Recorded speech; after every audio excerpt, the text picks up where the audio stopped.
Already on the eve of Mexican independence, Moses Austin had come to San Antonio to ask for permission to establish a colony of Roman Catholic Americans for whom he would serve as agent. Like his biblical namesake, Moses Austin was destined not to enter the promised land with his people, a task that fell to his son Stephen, who soon changed his name to Esteban in order to fit in.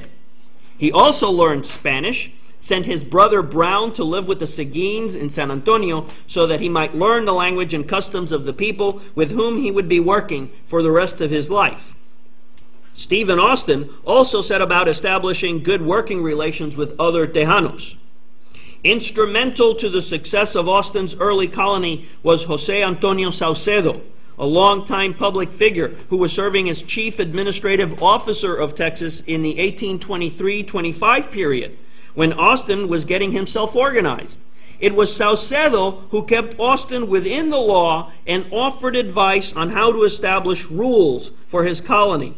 Although Austin employed as his first land commissioner the Baron of Bastrop, a Dutch emigre who had established himself in Louisiana until the purchase and then moved to Texas, he later employed the services of San Antonio businessmen Gaspar Flores and Miguel Arciniega.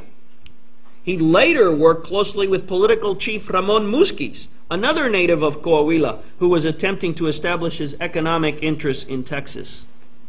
Soon, other Anglo-Americans seeking opportunities in Texas joined Austin in the land speculation business. Texas was about land, and Tejanos understood that Anglo-Americans had access to the labor, the capital, and the business contacts necessary to bring about development. Francisco Ruiz famously wrote that, quote, "I cannot help seeing advantages which, to my way of thinking, would result if we admitted honest, hard-working people, regardless of what country they came from, even hell itself."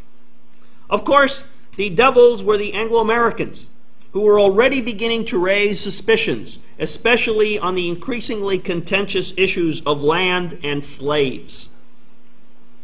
With few people and lots of land, the first order of business for Tejanos was to get the land settled and the Indian frontier defended.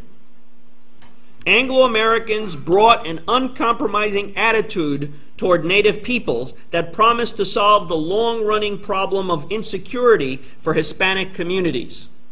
Tejanos did not have the resources to defeat Apaches, Comanches, and other aggressive autonomous tribes.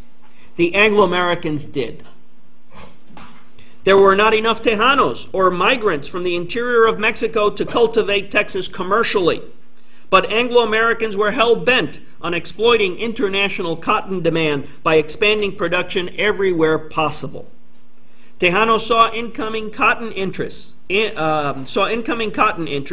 people whom they referred to as capitalists, because they had access to financial resources unavailable to Mexicans, as exactly what Texas needed.